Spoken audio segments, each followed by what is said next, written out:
Amigos, muy buenas noches para todos y gracias. Yo quiero empezar el conversatorio el día de hoy por agradecerles a todos ustedes por cada 8 días estar presentes en estos conversatorios, en estas tertulias. Hoy estamos estrenando un nuevo sistema que es el sistema de podcast, video podcast. Van a ver que estamos montándonos en la vanguardia de lo que es las comunicaciones. Y el agradecimiento es porque cada 8 días verlos a ustedes conectados nos permiten a nosotros direccionar mejor el tema, saber que las cosas las estamos haciendo bien, que estamos entregando un mensaje necesario, que le estamos entregando a la gente más que contenido, le estamos entregando todo un propósito y es llevar la escuela de la riqueza a cada uno de sus hogares, que ustedes puedan entender este proceso de tantos años que se ha ido concentrando cada vez más, cómo va quedando en cada una de sus mentes y en cada una de sus formas de pensar.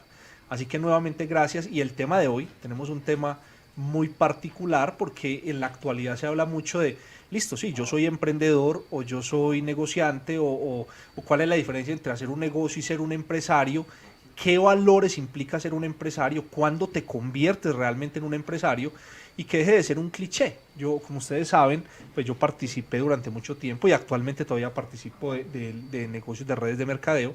Y es muy curioso porque cuando uno se firma en un negocio de redes le dicen, bienvenido nuevo empresario, pero realmente estás empezando un proceso de emprendimiento. Entonces realmente llegar a ser un empresario es algo que implica mucho más que alguien te diga que eres un empresario. Y hoy vamos a hablar precisamente de eso. ¿Qué implica ser un empresario? ¿Qué implica ser un emprendedor? ¿O cuando simplemente estás haciendo negocios? Y los invitamos a que durante todo el tiempo de esta transmisión participen, pregunten, si no están de acuerdo con algo lo digan. Si algo nos llena a Iván y a mí de emociones cuando una persona no está de acuerdo con nosotros, porque eso quiere decir que estamos haciendo el trabajo muy bien hecho. Así que bienvenidos al programa que tenemos, Iván. Saludos, gracias por este nuevo espacio. Bueno, Alejo, maravilloso este espacio, maravilloso este nuevo formato que estamos estrenando hoy. Y este es un tema que a mí personalmente me apasiona. Es más, fue la razón de ser de haber fundado la Escuela de la Riqueza. Y quiero darle un saludo pues a toda la gente que ya se está uniendo a esta conversación que es entre tres, entre nosotros y la gente que se interesa en estos temas. Pues, Iván, ¿vos no sentís que cada 8 días que hacemos estos conversatorios, cuando uno termina el conversatorio, como que siente que evoluciona? O sea, el hecho de que nosotros estemos aquí hablando de esto no quiere decir que nosotros al mismo tiempo no estemos reforzando y aprendiendo y hasta desaprendiendo cosas. ¿No te ha pasado eso? Absolutamente. Yo siempre he dicho, lo mismo me pasa con la Escuela de la Riqueza. Yo preparo la clase no para la gente, sino para mí. ¿Cierto? Porque también he dicho que el mejor alumno de la Escuela de la Riqueza soy yo. Soy el que más veces la he hecho. Eso es un proverbio chino, ¿cierto? Sí, el Dice, proverbio chino es muy lindo. Dice, enseñamos lo que necesitamos aprender. eso es real. Uf, Te voy yo a contar, aprendo toneladas te voy a de las contar algo, clases de Iván. los sábados, de mis lecturas y de la preparación de la escuela. Aprendo preparándola y aprendo otras cosas dictándola. Es distinto el aprendizaje. Es muy valioso ese Lo tema. mismo que estas noches acá también se aprende mucho. Yo lo aplico muchísimo. Iván, vamos a entrar de lleno con el tema. Este es un tema que yo sé que la gente le llama mucho la atención porque, obvio, ¿quién no quiere ser un empresario? Y cuando uno dice, no, es que aquella persona es un empresario, uno se imagina todo un prototipo, uno se imagina la persona con mucho dinero, con un estilo de vida, con un liderazgo, con una fuerza, pero antes de una persona ser empresaria, fue un negociante. O sea, ¿qué es un negociante, Iván? Bueno, antes de ser empresaria, es posible que sea un negociante. Es posible, a ver, Alejo, antes de ser empresario una persona, cuando monta un negocio, casi todas las empresas empezaron siendo negocios. Claro, no pues las empresas como las que montan las multinacionales, porque una multinacional ahora dice, vamos a montar una empresa nueva en Colombia y entonces, Pero cuando arrancaron, sí, sino cuando Coca-Cola. arrancaron. Mira Coca-Cola cómo arranca. ¿Cómo arranca? Un jarabe Un para la tos. jarabe para la tos, ¿cierto? y fue hecho por un tipo de una botica. Se conseguía en el pueblo, en la farmacia. Fue en Atlanta, ¿cierto? En Atlanta, ahí. Así empieza Coca-Cola. Pero hoy Coca-Cola va a montar una planta y simplemente pues es un proceso del que no hay ni que hablar, monta una planta. Eso es peinarle un pelo a un gato. Sí, pero cuando empiezan las empresas, casi siempre empiezan siendo negocios. El mismo empresario no sabe que es empresario. Es posible que no sepa que es negociante. Y es posible que no sepa que esos negocios lo llevan a convertirse en un mercenario. Sí, ese tema va para más adelante. Se puede convertir en un mercenario. Él ni se da cuenta. O sea, Iván, que cuando una persona inicia el proceso empresarial, no sabe que es un empresario, muchas veces ni siquiera sabe que es un negociante, simplemente está resolviendo la supervivencia. Él está resolviendo problemas de supervivencia. La inmensa mayoría de los negocios de las empresas empiezan como negocios para resolver problemas de supervivencia. Inclusive los estudios mundiales muestran que la mayoría de las empresas se fundan por casualidad. Ojo con eso, Alejo, empiezan por casualidad. Pero, condición, no se pueden desarrollar por casualidad. Inician como casualidad, sí, pero su desarrollo posterior no es una casualidad. No puede ser casualidad. Okay. La mayoría empiezan por casualidad. Es decir, mi hermano hace zapatos. Yo soy un ejecutivo importante de una empresa. La empresa la compra otra empresa, se fusiona. Y a mí me despiden. Y yo ya tengo 40 años, ya viejo pues para el mundo empresarial, lo cual es ridículo. Una persona de 40 años es difícil que le den un puesto. Y esta persona no consigue puesto, entonces el hermano le dice, ¿por qué no te vienes a la fábrica de zapatos y te fijas a ver qué puedes hacer? O yo tengo unas máquinas que me sobran y podrías montar tu empresa de otro estilo de zapatos distinta a la mía.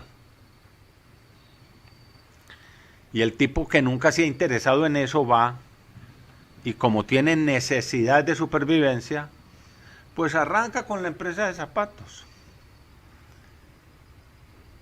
Y posiblemente le vaya mejor que al hermano. Empieza por casualidad, pero no se desarrolla por casualidad. 3M empezó por casualidad, ¿cierto? Empezaron a hacer papeles abrasivos, que no sabían siquiera qué era lo que estaban haciendo. Sí. Empieza por casualidad. Pero llega un momento en el cual el empresario ni siquiera se da cuenta de que ese negocio se volvió exitoso. Casi que tiene que reaccionar y no sabe cuándo pasó. Oye, Esteban, entonces me surge ahí una inquietud. Vámonos a un caso que todos conocemos y es la historia de los hermanos McDonald's. Sí. Rick y Maurice McDonald's. Ellos montan un negocio en San Bernardino, en California. Ellos montan un negocio, pero ellos no estaban pensando en ser una multinacional con 36.000 puntos de venta. Jamás. Ellos pensaban en cómo solucionar un problema de comida rápida a la gente. Exactamente. Quien lleva eso al nivel que se llevó fue Ray Kroc. Rick Kroc. Entonces mira como quien inicia el negocio, para que empecemos hablando de qué es un negocio. Es que un negocio no deja de ser una transferencia de dinero entre quien vende un producto y quien lo compra. Eso es un negocio. Yo puedo ir a comprar ahora velas a 10 pesos y venderlas a 20 pesos. ¿Qué estoy haciendo? Un negocio. Eso no me hace un emprendedor. Dejemos ese primer punto claro. No te hace un empresario, sí un emprendedor, pero no un empresario. No un empresario. O sea, no configura un empresario a hacer un negocio. No configura a un empresario o sea, hacer todo un negocio. El que hace negocios no es un empresario. Inclusive muchos empleados son empresarios. Ese concepto está interesante. Muchos empleados son empresarios. Inclusive yo les recomiendo mucho a los empleados que si algún día se sueñan montar una empresa, que aprovechen ahora que son empleados para que se comporten como empresarios en un puesto de trabajo, a sabiendas de que otro puso el dinero, otro puso los riesgos, otro es el que se puede quebrar, o sea, le puso dinero a él para que administrara ese puesto de trabajo en una empresa. O sea, que eso es lo que conocemos en Colombia, no sé, Montserrat en Chile, Rocío y la gente que está en México. Aquí en Colombia eso le llamamos chupar rueda. Exactamente, chupar ruedas, sí, es muy bueno que hiciste la aclaración, claro. ¿Qué Sí. es chupar rueda? Es, yo me conecto con una empresa que ya está funcionando y aprendo. Me le pego. Me le pego. Lo que pasa es que me le pego. Yo sé que hay países donde me le pego no queda muy, muy, no suena Muy bien. decente, muy decente. Entonces el límite, Iván, el límite entre ser negociante, que es traficar con determinado producto, es decir, crear tráfico de negocio entre determinado producto. Sí, traficar, no sé, como traficar tiene Sí. también una connotación tan Ok, negativa. no, cambiémoslo. O sea, Pero es negociar. traficar, Es, sí, es- sí. es compra un precio, vendo otro precio. Es plusvalía. Sí. Neta. Neta, es que como tenemos público tan internacional, ya cada palabra tiene un significado. Pero ese paso a ser empresario implica una serie de valores diferentes. Por eso acabas de decir que un empleado puede ser empresario, chupando Sí, sí. rueda. Puede Es un ser cambio de valores. trabajar dentro de una empresa, ser empleado y actuar como empresario. ¿Por qué? Porque el empresarismo no es una actividad. El empresarismo es una forma de vivir. Ok, ok. Yo me he encontrado muchos empresarios que fundaron ese negocio por supervivencia. Tengo muchos casos, muchos. Fundaron ese determinado negocio por supervivencia. Se convirtió en una empresa, pero el empresario no se transformó en empresario. Ya, No cambió su sistema de valores. no cambió su sistema de valores ni cambió sus creencias. Ok. Ojos, ni sus creencias. Y sigue tratando ya una empresa de la misma manera que el negocio que fundó. Y esa realidad es absolutamente común. Ese caso, Iván, se ve supremamente claro en la historia de McDonald's. Los hermanos McDonald's tenían un negocio, lo amaban. Uf, Ese negocio era su bebé y lo tenían espectacular. espectacular. Pero Ray Kroc llega a montar una empresa. O sea, si los hermanos McDonald's conservaran McDonald's, seguiría siendo un punto de venta muy espectacular en un solo lugar. Pero llega Ray Kroc y pone ya unas creencias diferentes. Claro. Es así. Sí, un cambio, él ve otra cosa. Y él se queda impresionado, Crocs se queda impresionado de que los hermanos McDonald No vieran eso. no vieran lo que él estaba viendo. Ellos estaban concentrados en su negocio. Que es similar, acuérdate una conversación que tienen Steve Jobs y este señor, se me escapa el nombre, vos sí lo sabes, el que era el presidente de PepsiCo cuando lo llevan a la entrevista. Yo Enrico, no, ese fue quien le recibió a Joe Enrico la presidencia, que se llama John Sculley. Sculley. Que la pregunta es, o sigues vendiendo bebidas azucaradas o nos vamos a cambiar el mundo. O te vienes conmigo a cambiar el mundo. O sea, que es una creencia de un modelo. Mucha gente diría, no, es que Apple vende computador. Hoy en día, Apple vende celulares, Apple vende computadoras, Apple vende smartphones, música. Pero lo que hace Apple es una cosa completamente distinta. Completamente. O sea, que al empresario Iván, que ese tema es muy importante dejarlo claro, lo configura, es una visión. Pero te quiero tocar ese tema y te voy a poner el dedo en la llaga. ¿Te acordás de Harry Potter cuando vos decías que el mago y la ilusión y el empresario y la visión? Vos hacías esa analogía. Sí. Uno asiste. O sea, el empresario no nace con la visión. No. Se la encuentra. Se despierta, se la encuentra. Vea, ¿cómo empieza? Empieza con una ilusión. La ilusión se convierte en visión. No. Empieza con una ilusión. La ilusión se convierte en sueño. El sueño se convierte en visión. Y la visión en realidad. Ese caso puntual, ¿sabes quién lo tiene? Tú lo decías y yo lo tenía en la cabeza. Walter Elias Disney. Exactamente. Una ilusión. ¿Qué es una ilusión, Iván? Una ilusión es la fantasía por la que uno está dispuesto a dar la vida en un momento determinado. Que está en tu mente. Está en la mente. Y por eso digo que la fantasía, la ilusión es fantasía. Y ese paso a ser un sueño, ¿cómo se configura?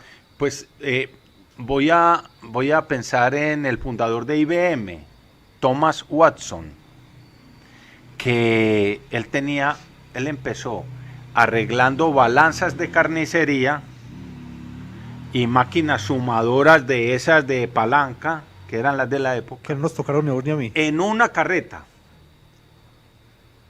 Luego tuvo un taller. Y teniendo el taller, un día llega a la casa y le dice a su esposa, a partir de hoy, nuestra empresa se va a llamar International Business Machine, IBM. Y el hijo, que es el que cuenta esta historia, dice que él estaba jugando en la sala, pequeño, y que cuando oyó al papá decir eso, él dijo, ese tallercito, International Business Machine. Ahí Se configura el sueño. se configura el sueño. Que es el mismo caso de Bill Gates y el socio, se me escapa el nombre en este momento, Paul Allen. Paul Allen, cuando arrancan con esa contratación para configurar esas Altair.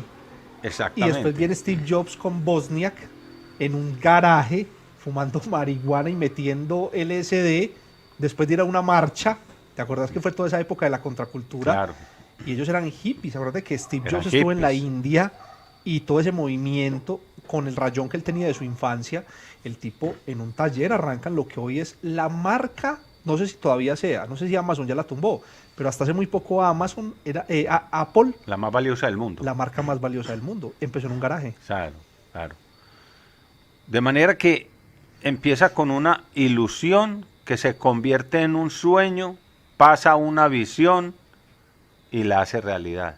Pero veníamos, es que ese tema es tan valioso que me gustaría que lo lleváramos con calma entonces. Eso no le pasa al negociante, No, el negociante, ¿ok? entonces arranca el proceso, es como una mariposa, ese proceso de convertirse en mariposa, y empieza por la ilusión, que se transforma en un sueño y que poco a poco ya va cobrando vida. Entonces en ese proceso es donde la mayoría de la gente arranca su vida empresarial. Voy a decir un tema, voy a ser abogado del diablo como decimos acá. La gran mayoría de la gente muere en ese proceso. Sí. Su incapacidad para soñar. Yo sé que tanto vos como yo, Iván, y la gente que sigue la Escuela de la Riqueza, pues ya es clara de que este concepto no es de la escuela. Nosotros no somos a favor de sueña, supéralo, tú puedes, campeón. O sea, la motivación no es la Escuela de la Riqueza. Pero sí es importante entender que los sueños son los que crean las grandes compañías. Y no tiene nada que ver con la motivación, Iván. ¿Cuál es esa diferencia que hay entre ser un soñador y no estar impulsado por la motivación? Que Pero si te das cuenta, Iván, que la motivación se pega mucho de los sueños y de las ilusiones de la gente para manipularla. enormemente, digamos que esa es su materia prima. Materia prima. Esa es su materia prima, los sueños de la gente. Pero ese sueño, desde la motivación, es un sueño que no tiene consistencia de nada. No tiene consistencia.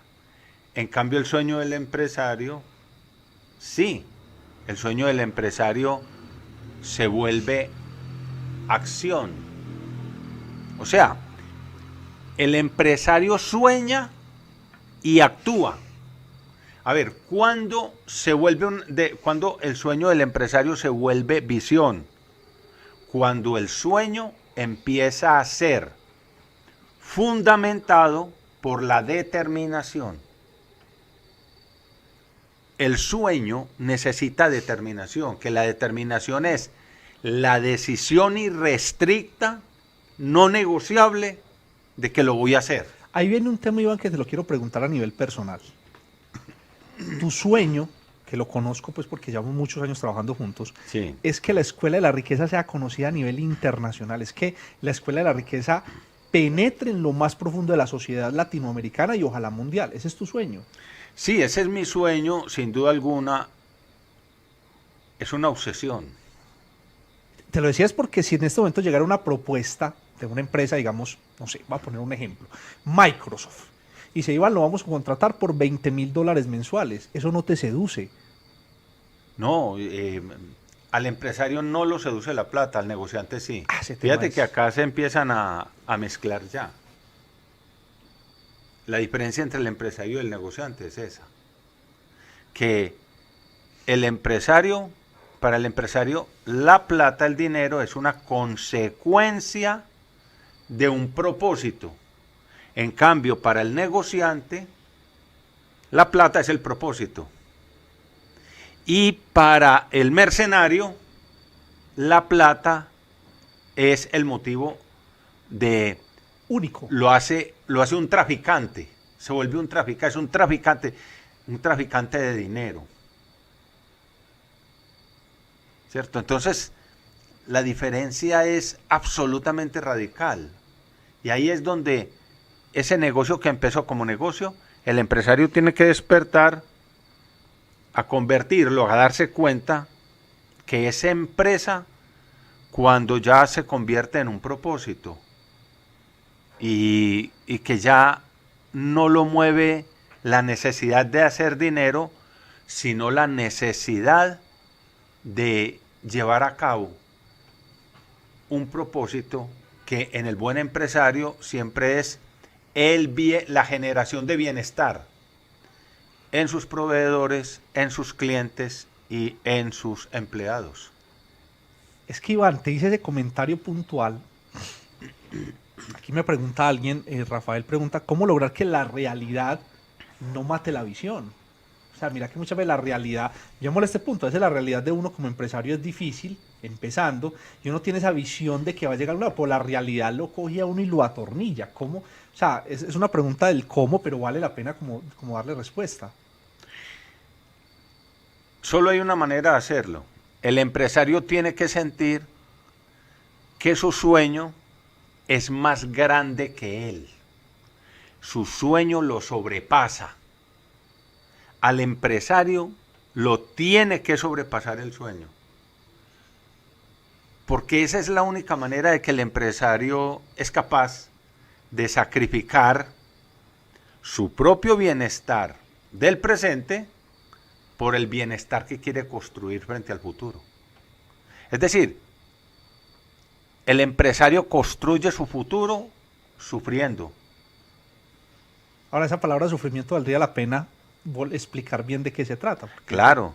Esa palabra es bonita, es como la palabra sacrificio. Sacrificio. Esas palabras vale la pena, Iván, como que le expliquemos un poco a la gente, porque un empresario es una persona que se sacrifica. Sí, y el sufrimiento es inevitable. Es inevitable. Muchas veces dicen, no, el sufrimiento es una opción. Sí, yo he oído mucho ese cuento y lo tengo bastante decantado. Esa es la palabra, decantado. Pero es que el sufrimiento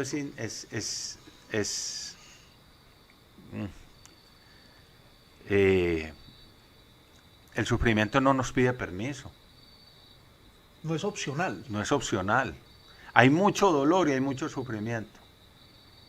Hay mucho sufrimiento porque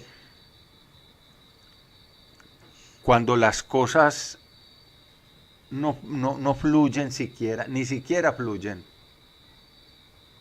Cuando la empresa sigue dando pérdidas y el empresario es obsesionado con su empresa, con su sueño, expone todo.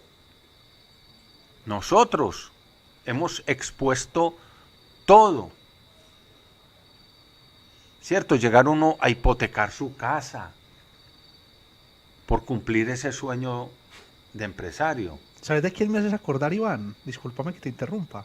Se sufre. El video de García Márquez. Ah, el video de García Márquez es espectacular. Cuando el tipo se le mete 100 años de soledad en la cabeza, él sabía que tenía que sacar adelante el proyecto. Y fue, y el Opel, el carro que le regalaron, lo empeñó. A Mercedes Barcha, la esposa, le hizo empeñar las aretas, el secador todo de pelo, todo para poder mandar el libro a la edición en Argentina. Y bueno, sale 100 años de soledad, ya la historia cuenta sola de ahí para adelante. Pero ese sufrimiento del empresario es un sufrimiento con propósito. No sé si esa palabra esté bien, no sé si ese argumento esté bien. Sí, es un sufrimiento con propósito que hace que ese sufrimiento tenga sentido. Yo creo que lo más triste es cuando el sufrimiento no tiene sentido, porque eso sí lo mata a uno. Pero cuando el sufrimiento tiene sentido, eso es lo que hace que uno se levante todos los días con más fuerza interior. En cambio, el negociante nunca tiene, él sufre si pierde plata. Si el negocio se cae o no se cae, es lo que le acarrea sufrimiento. Pero a él no le acarrea sufrimiento un bienestar, porque no lo tiene. Las rentabilidades de las que hablamos ahora. Solamente las rentabilidades. Al negociante lo mueve es cuánta plata produce. Y una cosa, muy equivocada, muy equivocada. Un empresario nunca empieza un negocio diciendo qué negocio es bueno para hacer. Inclusive, mira, Alejo, que aquí voy a decir algo importantísimo que cuando estuvimos conversando para preparar este tema no lo hablamos. Y es, usted empresario, tiene su proyecto, usted es un apasionado de su proyecto. Es que este tema tiene muchas cosas para hablar. Aristas. Uy, demasiadas. Diciendo esto ya se me vinieron 3 o 4 cosas más. Así es que se daña la escuela de la riqueza, que empezamos con una clase y se nos van 10. Y resulta que ese empresario necesita un socio. Y dice, yo este proyecto, para sacarlo adelante, quisiera tener un socio que ponga $50,000. Fíjate que ese empresario que tiene un proyecto que es la vida de él cree que para sacarlo adelante necesita un socio que ponga $50,000. Pero ¿qué pasa? Puede que se consiga el socio, pero ojo, nunca acepte un socio que solo ponga plata. Consígase un socio que aparte de poner la plata, crea con el mismo fervor que usted en su sueño empresarial.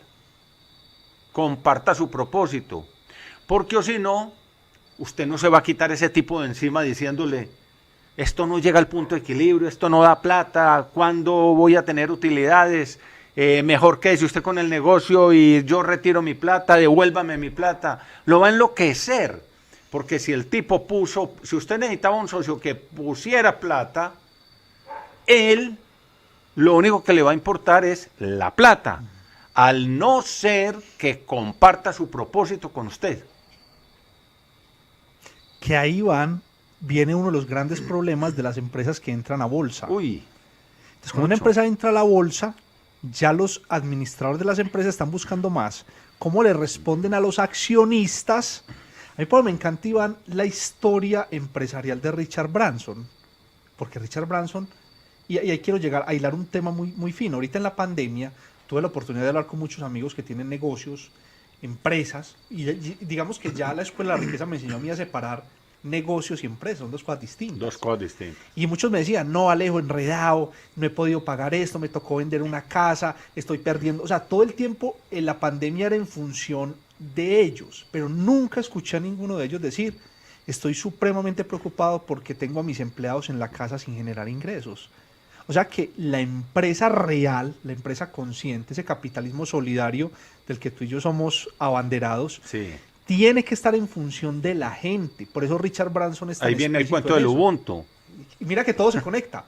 Pero yo como empresa, si logro que mis empleados, mis colaboradores, vivan bien, esa es la historia de Coltejer de los años 40, 50 hasta los 80, una empresa que proteja el factor humano es una empresa que va a trascender en el tiempo, pero una empresa que solamente piense en cómo ganar dinero y rendirle cuentas a los accionistas y a los inversionistas, es una empresa que tiene fecha de caducidad. Claro, se vuelven unos mercenarios. Entremos ahí es donde allá. Vienen los mercenarios. Traficantes de las utilidades, de la rentabilidad y del dinero. Hace poco leía, vos sabes que esa es una adicción, hay gente que es adicta a otras cosas, yo soy adicto a las noticias, no sé por qué, pero, bueno, yo hice por qué, pero leía una noticia sobre todo el fenómeno de la ganadería extensiva que está deforestando el Amazonas para meter ganadería. Entonces yo leía esa noticia y me impresionaba es en qué cabeza cabe talar el bosque que es el pulmón del mundo para meter ganado, aparte de la deforestación, la producción de CO2. Eso no tiene importancia, Alejo. Eso es un mercenario. Es un mercenario. Justificar. Y son grandes empresas. Yo veía. Son grandes empresas, pero eso es digno de llamarse empresa. Ese es el punto al que yo quiero llegar. Yo hacía en estos días esa reflexión, Iván. Yo decía, vení, un empresario es una persona que es capaz de desplazar una comunidad para construir un hotel. Eso es un delincuente. De talar árboles para construir un edificio. De acabar con la fauna y la flora de todo un microhábitat para construir una urbanización. Eso es un empresario. O invadir un afluente. Eso no tiene sentido. Además que los afluentes, a mí me caen bien los afluentes. Ellos vuelven y buscan la forma de buscan. Pero Iván, un empresario... La naturaleza siempre se equilibra sola. Un empresario... Porque la ley de la naturaleza es el equilibrio. Pero yo creo que tanto tú como yo estamos de acuerdo. Tenemos que estar de acuerdo porque es que esto lo aprendí de vos. Pero un empresario no puede pasar por encima del medio ambiente de las personas para generar ingresos. Eso no es ser un empresario, eso es ser un mercenario. Eso es un mercenario, ni siquiera es negociante. Vámonos al concepto de mercenario. Mira que el mercenario es quien trafica armas en países en guerra. O sea, a mí no me importa si lo que yo te estoy vendiendo es para que los Tutsi maten a los Hutus. A mí no me importa si es para que los vietnamitas del norte maten a los vietnamitas del sur. A mí no me importa si es para que la guerrilla de acá mate a los... O sea, a mí no me importa quién se va a morir. Yo te entrego este armamento y páguenme. A mí me interesa es... dinero nomás, exactamente. Eso es un comportamiento. Es un traficante, el mercenario es un traficante. Y muchas empresas se pueden comportar de esa manera. Uf, estamos hablando de armas, pero en muchos aspectos. Vender drogas. Fue la Volkswagen. La Volkswagen. Pues fíjense, que la Volkswagen es una empresa pues de un reconocimiento mundial asombroso, como de las mejores marcas. Sin embargo, la Volkswagen hace muy pocos años, no más de 3 o 4, produjo unos camiones, y en Colombia decimos tractomulas, que son los camiones grandísimos que llevan más de 30 toneladas. En otros países les dicen también camiones y trailers. En fin. Produjo unos camiones alteró el algoritmo de las pruebas de emisión de carbono. Alteró ese algoritmo, los ingenieros lo alteraron. Eso fue hace 3 años, hace nada. Total que fueron aprobados en los Estados Unidos. Invadieron el mercado de los Estados Unidos con los camiones. Y allá se dieron cuenta que las pruebas que habían hecho no correspondían a la emisión real de carbono de los carros que les mandaron. Y se dedicaron a investigarlos. Y se devolvieron hasta la Volkswagen. Y la demandaron a nivel internacional. Tuvieron que recoger todos esos carros. Eso es de un traficante. Eso no puede... Es que por eso es que es bonito este tema, Iván, porque tenemos que, como escuela de la riqueza, enaltecer la labor del empresario, separarla del negociante, que es el pichón de empresario, el bebé del empresario, y alejarla por completo del mercenario. O sea, un empresario de la escuela de la riqueza no puede pensar en términos de mercenarios. No, es que yo vendo... por ejemplo, aquí veo que Rocío nos habla de Alpura, me imagino que es una empresa, ya dice que consume el agua de los mantos acuíferos para revender el agua carísima. O sea, yo no puedo ir a quitarle el agua a una región para después venderla embotellada en otra parte. Eso es ser, bueno, yo voy a utilizar una palabra un poco fuerte para el podcast, pero eso es ser un mercenario. Entonces, la pregunta es, por eso me gusta tanto ese libro de Ruiz de Vos, Capitalismo Solidario, y esa historia de Jay Van Andel y Ruiz de Vos que tú la cuentas en el libro de El precioso don del servicio, sí. Es que crear empresa, voy a decir algo muy fuerte, pero es culpa suya, todo lo que yo diga es culpa suya. Voy a decir algo muy fuerte. No lo dudo. Es que crear empresa no tiene que estar directamente relacionada con crear dinero, con ser adinerado. Una persona puede crear riqueza y crear empresa sin pensar en el tema económico. Vamos a Patch Adams. Exactamente. Y como él hay muchos, pues grandes empresarios de la humanidad que no se tienen en cuenta como grandes empresarios. Normalmente ellos no partieron ¿Cuánto me voy a ganar? de hacer dinero, cuánto me voy a ganar, sino cómo voy a servir. ¿Cierto? Eso es muy bonito, cómo voy a servir, Hay una historia, Iván, que me gustaría que la contaras, a qué voy a contribuir. resumida, porque es una historia larga, pero es esa historia que a mí me ha impresionado mucho tuya, de sabes que te invitan a dar una charla, creo que fue en Kirama, que no te iban a pagar un peso, creo que era un día la secretaria, Así. y cómo eso termina dando la vuelta a otra historia, pero el origen de esa historia es el verdadero emprendimiento. Sí, pero yo empecé siendo un miserable, Por eso- actuando como un miserable. Contala de una forma resumida, porque esa historia es muy bonita, a mí esa historia Sí. nunca se me olvida. Que pasa que es muy larga, pero vamos a contarle de una manera resumida. Cuando me piden que para el día de la secretaria dicte una conferencia, pero que no me pagaban nada. Y yo fui, pero era un domingo a las 4 de la tarde, y desde que salí de acá de la casa salí renegando, maldiciendo, porque la conferencia era lejos de la ciudad de Medellín, a 1 hora. Era, aparte de eso, un domingo a las 4 de la tarde. No me iban a pagar nada. Entonces yo dije, me dañaron el domingo. O sea que ese fue un pensamiento de negociante. De negociante. Sí. Yo creo que más bajo todavía. No lo digamos en micrófonos. Fue de negociante. Porque qué tristeza que a uno lo mueva lo que se gana. Eso es lo más triste que nos puede pasar. Y nos mueve lo que nos ganamos por la necesidad que tenemos de llevar mercado a la casa y de pagar las necesidades. Cabe resaltar, Iván, que eso que acabas de decir, que es muy valioso, es un aprendizaje de hace cuántos años, porque si nos devolvemos en tu historia de vida hace muchos años atrás, ese pensamiento no existía. Ese fue un pensamiento de hace cuántos años. Fácil. 22 años. Pero antes de eso, de alguna manera te movía lo que te ibas a ganar. Siempre me movió lo que me iba a ganar. Yo recuerdo que yo fui vendedor, 9 años. Y cuando salía del negocio que había visitado y me hacían un pedido, yo me entraba a un café, a tomarme un café y a sacar calculadora para sumar el pedido y multiplicar por las comisiones que me tocaban. O sea que si una persona que nos está viendo en el podcast, en el video, en este conversatorio, está pensando de esa manera, Uf. hay esperanza en la humanidad. Hay cantidades, sí. Cuando yo llego a esa conferencia, me estaban esperando una cantidad de más de 400 mujeres, porque al día de la secretaria, y dicto yo mi conferencia,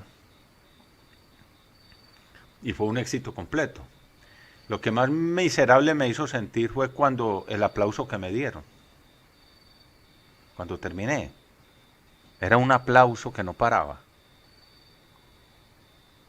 Y yo pensaba en ese, mientras me aplaudían, yo pensaba, ¿qué tal que estas mujeres que me están aplaudiendo con tanta admiración supieran lo miserable que fui yo viniendo para acá, maldiciendo tener que venir a dictar esta conferencia? Pero 2 meses después me llamó una de las secretarias que estaba allí sentada a mi oficina y me dijo, yo quisiera que usted preguntó por mí a mi asistente. Cuando yo le pasé al teléfono, ella me dijo, es que yo estuve en la conferencia que usted dictó el día de la secretaria allá en el recinto Kirama. ¿Recuerda? Le dije, claro que me acuerdo de esa conferencia. Pues claro, ¿cómo no me iba a acordar? Y me dice, es que yo hablé con el presidente de la compañía de usted, porque el presidente va a hacer una asesoría a nivel nacional y nosotros somos 2.700 empleados. Imagínate lo que puede ser un contrato para 2.700 empleados. el presidente me encomendó la tarea de que lo buscara y que cuándo puede venir a una reunión con él. Y yo le dije, ya, ahí sí se me abrieron los ojos, ahí sí estaba dispuesto, ahí sí estaba yo completamente atento a esa reunión, porque era un contrato con 2.700 empleados y había mucho dinero de por medio. Pero ¿qué tal pensar que yo fui a esa conferencia como un miserable y saber que aún así la vida me dio ese regalo tan impresionante? Ese día yo cambié. Ese día yo cambié completamente. Y yo dije, Dios mío, esto no puede ser cierto. ¿Cómo es posible que yo únicamente en ese momento haya visto el oportunismo de una conferencia que no me pagaban un peso, que no iba a tener utilidades de ninguna clase? Solamente ese oportunismo. Y no haber tenido una visión más, sino a qué le iba a contribuir yo a más de 400 mujeres que había allí. Y luego que me contraten para trabajar con 2.700 personas. Eso duró más de un año. Y me gané mucha plata por una conferencia que fui gratis. Si hubiera tenido mentalidad, visión de empresario, hubiera pensado en la contribución que iba a hacer esa tarde, no en lo que me iba a ganar. Oíste, Iván, entonces ahí es muy importante, acerquemos dos conceptos. El empresario desarrolla sentido de contribución. Exactamente. Y ahí ese concepto de costo-beneficio se difumina por completo. Queda completamente relegado. Es decir, dentro del concepto que tenemos en la Escuela de la Riqueza, lo que es un empresario, el costo-beneficio no cuenta. O sea que ese concepto de costo-beneficio es miserable. Es miserable. Eso es miserable. Ahora, transformémoslo. ¿Qué tal si el beneficio no tiene que ser monetario? Claro. Costo-beneficio es, ¿qué me cuesta a mí hacer algo? X cantidad. Pero ¿qué beneficio? Hombre, 400 mujeres que van a estar ahí van a cambiar su manera de pensar, van a mejorar como seres humanos, van a ver el mundo desde otra perspectiva. O sea, el beneficio, y eso es lo que diferencia al mercenario del empresario del negociante, y es que los beneficios no necesariamente son económicos. Yo sé que a vos te ha pasado y a mí me ha pasado que me escriben personas y me dicen, Alejo, eso que hiciste y eso que dijiste me cambió completamente la forma de vivir. Eso es un beneficio, pues claro, que es intangible. Vos no puedes ir a mercar con ese beneficio. Vos no puedes llamar a empresas públicas o a la empresa de servicios públicos a decir, le voy a pagar con el agradecimiento que me dio X persona. No puedo. Pero sí existe ese beneficio. Sí. Lo que pasa es que a nosotros nos formaron desde las consecuencias. Nuestro modelo educativo está centrado en consecuencias. Una nota, en obtener una nota. Y de ahí nos torcieron completamente la vida. Porque en el modelo educativo yo estudio para obtener una nota. Después, ¿qué importa si eso se olvida o no se olvida? Lo que importa es asegurar la nota. Y cuando ya soy adulto y estoy en el mundo empresarial, es lo mismo. Es cuál es el beneficio que tengo. Y trabajo por el beneficio y lo demás no importa. ¿Cuánto me gano? No, ¿qué tan útil voy a ser? ¿Qué tanta sociedad construyo? ¿Qué contribución estoy haciendo?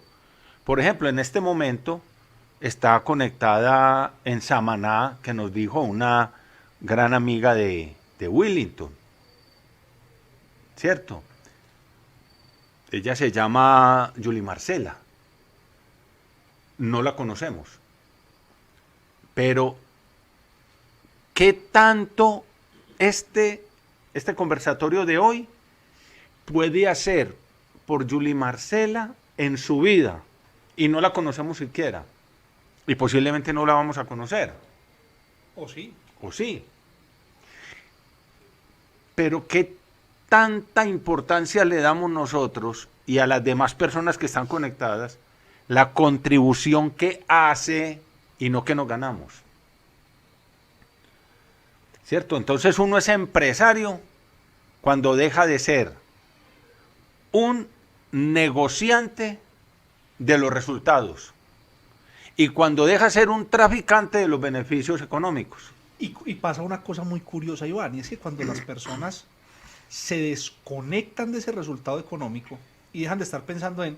Porque hay otro tema importante y es que en nuestra tierna infancia nos introducen un concepto de es, Iván, estudia algo que dé plata.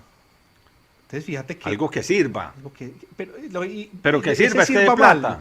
Ese sirva es que dé plata, no que sirva. Entonces mira que desde esa perspectiva, una persona, a mí me escriben personas en el transcurso de la semana, Alejo, esos conversatorios desde que empezaron, yo no me los pierdo, yo separo esa hora, yo pongo alarma en el celular. O sea, sí le estamos transformando la vida a un grupo de personas. Si esto continúa, esto va a ser una bomba y eso es lo que nosotros queremos que pase. Pero ni vos ni yo estamos pensando cada 8 días cuánto nos vamos a ganar por hacer esto. Es que esto no nos produce dinero, pero está en función de un beneficio mucho más grande y es el propósito. Claro. Hay una diferencia enorme también entre el empresario y el negociante. Que las características del negociante son, solo le importa el dinero, o sea, la transacción económica. Lo segundo,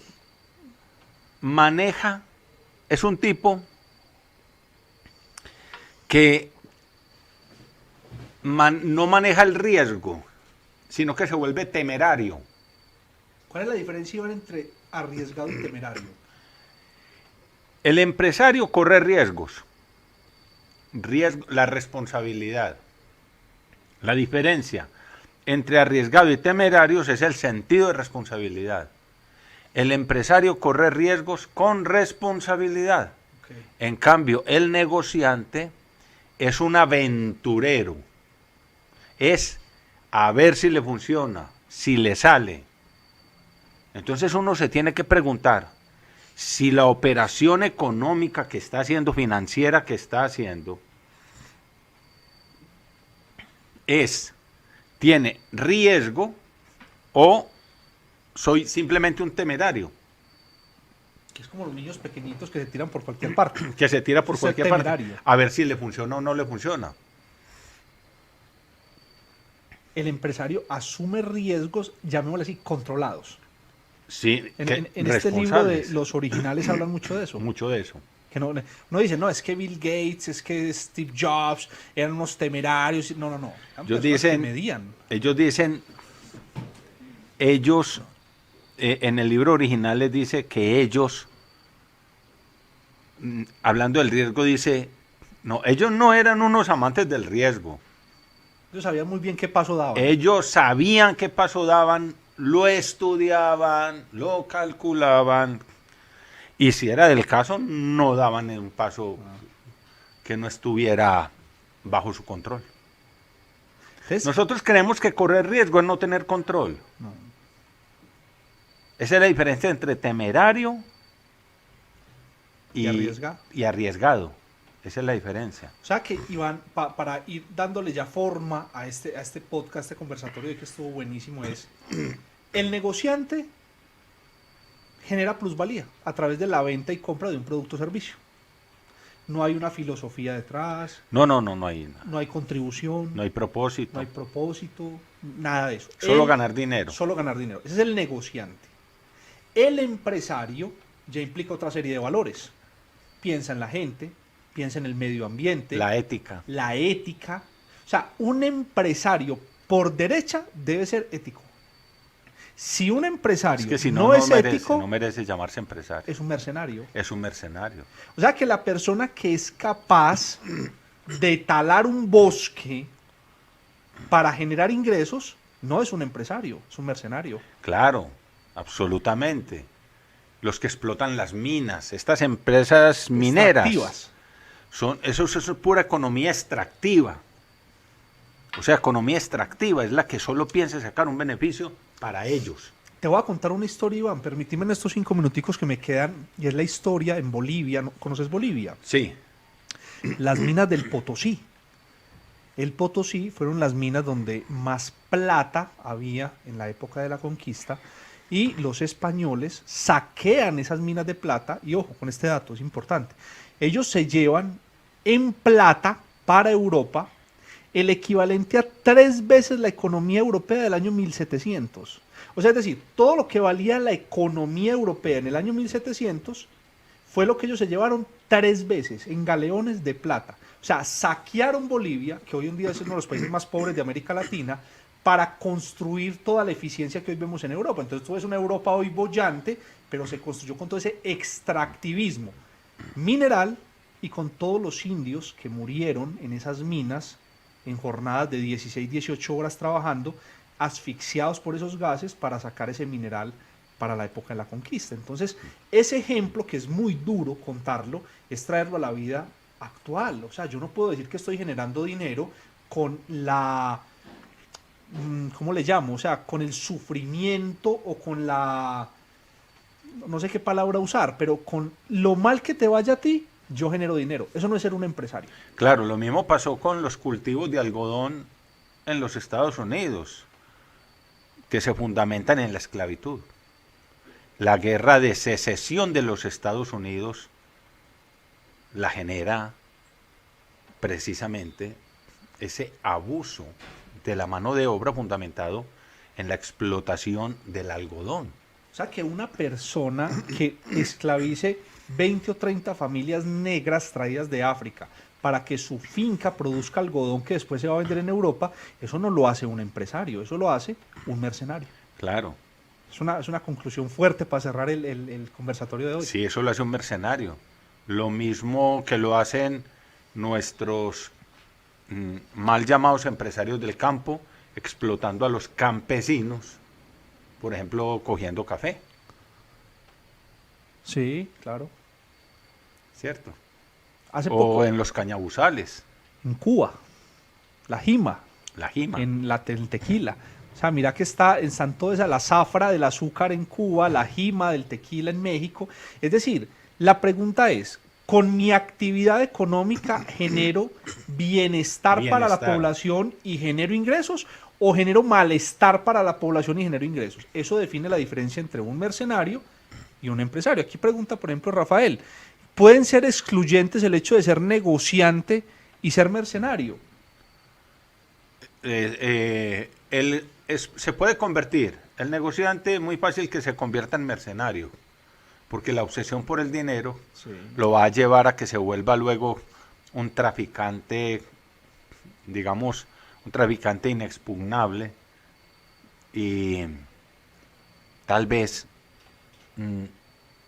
incuestionablemente un bandido, porque no se merece otro término. Sí, yo pienso igual. Yo creo, Iván, que... Pero que la ley no lo castiga como tal. Ante la ley no es bandido, pero ante la ética sí. Y ante la explotación miserable sí. ¿Cierto? Y esto es lo que se da en muchos negociantes que yo los oigo, yo los veo tumbando gente. Tumbando, por ejemplo, estafando. Me voy a poner un ejemplo que les va a doler a muchos. A muchos. Una persona, dada la pandemia, está pasando por una pésima situación económica. Iván, discúlpame antes de que sigas, yo te quiero hacer un comentario. Si vas a decir algo que es cierto y duele, ¿es malo porque tú lo digas o nos hace quedar mal como civilización? O sea, si la como verdad cultura nos duele como cultura, tenemos que poner cuidado. Tenemos que poner cuidado. Lo que pasa es que como no nos conviene oírlo, a una persona le está yendo mal económicamente por la pandemia, que es un caso absolutamente real hoy y muy común. Y esa persona necesita vender su casa, porque puede que tenga una empresa y espera con los recursos de la empresa sostener la empresa y salvarla con los recursos de la casa. La casa vale 850 millones de pesos. Y el tipo está acosado económicamente. Y llega uno de estos grandes negociantes, porque se llama que el tipo es muy buen negociante, y es muy buen negociante porque explota a otros, y le dice, yo le compro su casa, vale 850 millones, yo le doy 700 o 650 por ella, de contado, mañana tiene la plata. Vamos a la notaría ya, firmamos un documento de compraventa y mañana tienen la plata en el banco, 650 millones. Eso lo hace un negociante. Eso lo hace un negociante que se vuelve un traficante. Porque lo que hizo fue abusar de la situación de la persona. Y esto se hace todos los días. Y yo recuerdo que yo le dije a alguien una vez, si vos sabías que esa casa valía 850 millones, ¿por qué no pagaste los 850 por ella? Y dijo, yo estoy haciendo un negocio. Y yo no le dije al que me la vendiera, no lo obligué, no le puse un revólver para que me la vendiera, él me la vendió. Es un negocio el que estamos haciendo. Ese negocio, eso es de bandidos. Y voy a poner una cuña de ese tema ya para cerrar, y es este. Porque el negociante paga los 750 millones por ella. El negociante. Ay, ¿qué negocio hago? Cómprela. Cómprela, la deja 1 año, 2 años, la tumba y hace un edificio. En fin. Pero un negociante decente, un negociante ético. Porque, ojo, ser negociante no es malo. Ser negociante puede ser, pues, es tan decente como ser empresario. Si el negociante está gobernado por la ética, Negocia con ética. negocia con ética, y ser negociante es completamente Válido. válido. En contextos. Eso, por ejemplo, si Una persona no quiere ser empresaria, es negociante, sí, pero que no, sea ajá. ético. No, y una persona va y negocia algo con un precio y lo vende a otro precio, y esa es su función. Pero ya llevar eso a un extremo de hacerle daño al otro, Abusar de la situación de otro. ya eso lo pasa al nivel de mercenario, que es la pregunta que Rafael hacía. O sea, ahí ya lo lleva al otro extremo. Pero un empresario per se no le hace daño al otro buscando un beneficio económico. Absolutamente no. Todo lo contrario. Todo lo contrario. El verdadero empresario es capaz de ajustarse con tal de que haya un tejido social, con que la gente gane. Tú lo decías en estos días. El empresario construye tejido social, pero un empresario que extrae recursos, mata población, envenena agua, fumiga cultivos, crea cambio climático, no es un empresario, es un mercenario. O un empresario constructor que está haciendo 1.500 apartamentos. ¿Cuánta ventanería tiene que comprar para 1.500 apartamentos? Entonces cogen al proveedor y lo exprimen a sacarle el precio más barato. Y el proveedor, posiblemente por hacer ese negocio, porque necesita la plata, porque lo hace. Y se queda tranquilo el empresario. ¿Se queda tranquilo o no? Se felicita, se congratula por el gran negocio que hizo, habiéndole sacado ese precio bajo al empresario proveedor de la ventanería. Pero nunca se preguntó si estaba aprovechándose de una situación, si no él haciendo su negocio. Me haces, Iván, caer en cuenta de algo, y voy a cerrar con esto para que dejemos abierta la puerta para el otro conversatorio, y es la siguiente. Energéticamente hablando, somos seres energéticos, y energéticamente hablando y espiritualmente hablando, ¿cómo puede quedar bien una persona que al hacer un negocio mata al otro, daña al otro, le entorpece la vida al otro, le causa insatisfacción al otro? Energéticamente, y ahí viene un concepto de acaparamiento, que es un tema del que vale la pena volver a hablar. Yo propondría un siguiente conversatorio donde analicemos ¿Cuáles son las? Descartemos ya al negociante. No nos vamos, la Escuela de la Riqueza no tiene tiempo para hablar ni del negociante ni del mercenario. ¿Qué tal si el próximo conversatorio, Iván, lo dedicamos de lleno al empresario? ¿Cuáles son esas virtudes y esas características que hacen al empresario? Y que si una persona quiere ser un empresario con la filosofía de la Escuela de la Riqueza, pues debe recrear ese tipo de virtudes y de características. Porque sí es importante entender que ni queremos ser negociantes, puede que por ahí comience el tema, mucho menos queremos ser mercenarios, y entender que energéticamente, hombre, yo no puedo ir a hacer un negocio, por ejemplo, los negocios de remates. Yo tengo amigos que viven de negocios de remates de viviendas, que una persona no puede pagar su casa y ellos van a los bancos y negocian esas hipotecas, y entonces con el sufrimiento de... Ojo, no estoy diciendo que eso no sea un negocio, eso es un negocio. Es un gran negocio, sí. Pero no te convierte en un empresario. No, jamás. Es como la gente que presta dinero a tasas de interés del 15 o el 20%. Usted puede estar ganando mucho dinero con eso, pero energéticamente hablando, cada vez que una persona de esas, que eso lo he hablado yo en los talleres financieros, cuando una persona saca en esa dificultad económica y saca 200,000 pesos o 200 pesos mexicanos o no sé, o 30 o 40 dólares para pagar un interés agiotista al que le prestó ese dinero, la energía que fluye a través de ese dinero, Iván, te daña. Entonces, ¿hasta qué punto cuidamos nuestra vida espiritual con todos estos negocios? Propongo ese conversatorio, Iván. ¿Qué te parece? Maravilloso. Es un tema de verdad apasionante y necesario. Porque hay muchos... Mire, hay un almacén de cadena aquí en Colombia que lo amamos. Se ganó el amor de todo de Colombia. Colombia lo admiraba, pero aquí los antioqueños, que somos para los de otros países que nos están viendo, los de la provincia de Antioquia, no, somos antioqueños, que aquí nació el almacén, estoy hablando de Almacenes Éxito. Con los toros. Fue un almacén amado, una cadena de almacenes amada. Que tenía una característica muy particular, Iván, y era que tú entrabas al almacén y le preguntabas a algún dependiente del almacén dónde quedaba tal cosa, y esa persona casi que cargado te llevaba de la mano y o sea, la característica de ese almacén era el servicio.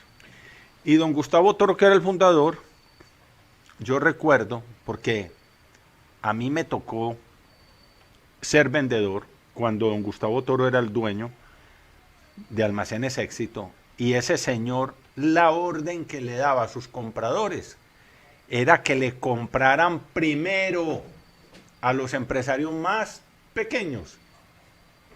Pero ¿sabe qué era lo más bonito? Que les pagaran de contado. Y Almacenes Éxito creció tanto que lo compró una multinacional francesa. Casino. Y ahora pasó a unos brasileros. Pero lo que lo hizo grande fue el propósito de su fundador, don Gustavo Toro. Lo hizo una marca amada, profundamente amada. Porque eso decir, cómpremele primero a los empresarios pequeños. Que es muy paisa. Y págueles de contado. Mira que es el comportamiento de este señor Acevedo, de ASEF. El dueño de ASEF. Que es del mismo Arturo Calle, que es en términos generales es un paisa también, sí, de la región pues de más del occidente, del oriente. Es decir, son características propias del empresario de verdad. De verdad, auténtico. Que el próximo conversatorio sea el empresario de verdad, verdad. Bueno, y así se puede llamar. Se puede llamar. El empresario de verdad, verdad. Ahí está el título. Y que ustedes inviten personas y compartan esto y que entendamos qué es ser un empresario. Yo tengo algunas críticas muy puntuales, pues las voy a dejar para el próximo miércoles para no entrar de una vez. Muchas gracias a todos ustedes por compartir este espacio con nosotros. Iván, gracias por toda esa sabiduría y por todos esos conocimientos que nos compartís, esa mentalidad. Y bueno, despidámonos de la gente. Bueno, un abrazo para todos. Esperamos que estas ideas sean útiles para ustedes, para sus proyectos y para todas esas visiones que ustedes pueden tener o como empresarios o también cuando buscan un socio, y que sepan por qué se busca un socio y a quién elegir como socio en un momento determinado. Que eso lo metemos en el próximo. O sea, hablemos de... Porque el empresario seductor es otro tema. Hablemos primero del empresario per se y vamos le dando una serie, hagamos como Netflix, hagamos una temporada ¿qué es un empresario?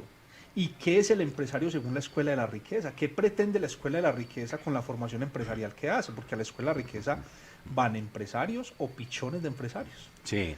Feliz noche para todos. Muchas gracias. Buenas noches.